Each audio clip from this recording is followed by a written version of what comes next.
বহুকাল আগের কথা। পাহাড় আর ঘন জঙ্গলে ঘেরা এক প্রত্যন্ত গ্রাম রতনপুর। সেই গ্রামের একেবারে শেষ প্রান্তে এক জরাজীর্ণ কুঁড়েঘরে বাস করত ৩ অনাথ বোন। বড় বোন কমলা, মেজ বোন মিতা এবং সবার ছোট শান্তা। ছোটবেলায় এক ভয়ঙ্কর মহামারীতে তাদের বাবা মা মারা যায়। এরপর থেকে এই নিষ্ঠুর পৃথিবীতে তারা ৩ জন একেবারেই একা। সমাজের চোখে তারা ছিল অপয়া। গ্রামের মানুষের অন্ধ ধারণা ছিল এই ৩ বোনের ওপর কোনো অশুভ ছায়া আছে, তাই এদের বাবা মা অকালে মারা গেছে। এই চরম অন্ধবিশ্বাসের কারণে গ্রামের কোনো পরিবার তাদের ছেলেদের সাথে এই ৩ বোনের বিয়ে দিতে রাজি হতো না। একদিন সকালে সূর্য ওঠার পর ৩ বোন যখন মাটির কলসি কাঁধে নিয়ে গ্রামের পুকুর ঘাটে জল আনতে গেল, ওই দেখ আবার এসে গেছে ৩ অপয়া। সকাল সকাল এদের মুখ দেখলে সারা দিনটা খারাপ যায়। নিজেদের বাবা মাকে তো খেয়েছে, এবার না জানি কার সর্বনাশ করে।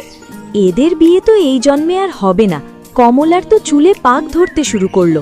কোনো ভদ্র ঘরের ছেলে কি এদের গলায় মালা পরাবে? তোমাদের কি ক্ষতি করেছি আমরা কাকিমা? কেন আমাদের এভাবে রোজ রোজ অপমান করো? আমরা তো কারো কাছে হাত পাততে যাইনি। আমাদের একটু শান্তিতে বাঁচতে দাও না।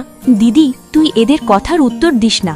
এদের কাজই হলো অন্যের মনে কষ্ট দেওয়া। এদের মনটা পুকুরের কাদার চেয়েও নোংরা। চল তাড়াতাড়ি বাড়ি ফিরে যাই। কমলার বুকের ভেতর অপমানের আগুন দাউ দাউ করে জ্বলছিল। সে প্রতিদিন এই লাঞ্ছনা সহ্য করতে করতে ভীষণ ভেঙে পড়েছিল। তার মনে কেবল একটাই জেদ ঘুরপাক খেত, যে যেভাবেই হোক যে কোনো মূল্যে তাকে বিয়ে করে এই গ্রাম ছাড়তে হবে। এই অপয়া অপবাদ চিরকালের মতো মুছতে হবে। ৩ বোন পুকুর থেকে জল ভরে জঙ্গলের এক নির্জন পথ ধরে বাড়ির দিকে ফিরছিল। ঠিক তখনই সামনের বাঁক থেকে এক সুদর্শন যুবক একটি ঘোড়ায় চড়ে তাদের দিকে ধীর গতিতে আসতে লাগল। কমলা ঘোড়ার খুরের শব্দ শুনে থমকে দাঁড়াল। আরে কত সুন্দর এই যুবক! একে তো আমাদের গ্রামের বলেও মনে হচ্ছে না। এর পোশাক তো রাজপুত্রদের মতো। আমি কেন একে বিয়ে করে নিই না? কিন্তু আমার কি কখনো বিয়ে হতে পারে? লোকেরা তো বলে আমার বয়স বেশি হয়ে গেছে। সমাজের অপমানের জ্বালা তার ভেতরের যুক্তিবোধকে সম্পূর্ণ অন্ধ করে দিচ্ছিল। এই কি করে বুঝবে যে আমার বয়স বেশি? এমনিতেও এই গ্রামে আমার বিয়ে হওয়ার কোনো সম্ভাবনা নেই। আমাকে বাইরের কারোর সাথেই বিয়ে করতে হবে। কি দেখছিস তোরা? চল তাড়াতাড়ি জল ভরতে হবে। শোন, তোরা দুজনে বাড়ির দিকে এগো। ততক্ষণে আমি জঙ্গল থেকে রান্নার জন্য কিছু কাঠ কুড়িয়ে নিয়ে আসছি। ঠিক আছে দিদি, কিন্তু বেশি দূর যাস না। জঙ্গলটা ভালো না, সাবধানে থাকিস। দিদি, আমার মনটা কেমন যেন কু গাইছে। এই অচেনা লোকটাকে দেখে আমার ভয় করছে। তুই তাড়াতাড়ি ফিরে আসিস।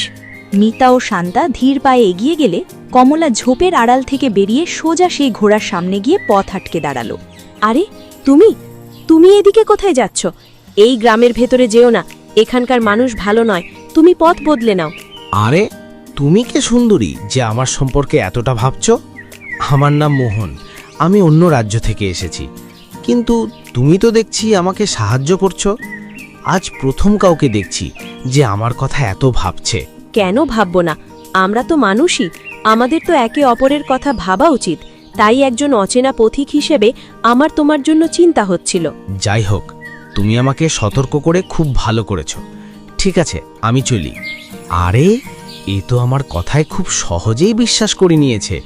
একে তো বেশ বোকা মনে হচ্ছে। আমার তো এমন শিকারেরই প্রয়োজন ছিল। শোনো সুন্দরী, আমি এখানে একেবারে নতুন। আমাকে সামনে আরও কয়েকদিনের লম্বা সফর করতে হবে। তুমি যখন আমার এত চিন্তাই করছো, তাহলে কি তুমি আমাকে আজ রাতটুকু তোমাদের ওখানে থাকার আশ্রয় দেবে? সকাল হলেই আমি বেরিয়ে পড়ব। এই কি? আমি তো একে আমার প্রেমের জালে ফাঁসাতে চাইছিলাম, আর এ নিজেই আমার সাথে যাওয়ার জন্য তৈরি হয়ে গেল।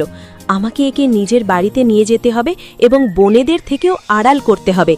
এত সুন্দর যুবক দেখে কোথাও তাদের মনেও যদি বিয়ের ইচ্ছা জেগে ওঠে। হ্যাঁ, কেন নয়? আমি তোমাকে আমার বাড়িতে নিয়ে যেতে প্রস্তুত। কিন্তু দাঁড়াও, আগে আমাকে আমার বনেদের রাজি করাতে হবে। তুমি ঘোড়া নিয়ে এখানেই দাঁড়াও, আমি আসছি। কমলা মোহনকে জঙ্গলের রাস্তায় দাঁড় করিয়ে দ্রুত পায়ে বাড়ির দিকে দৌড়ালো। মিতা আর শান্তা কমলাকে হাঁপাতে হাঁপাতে ফিরতে দেখে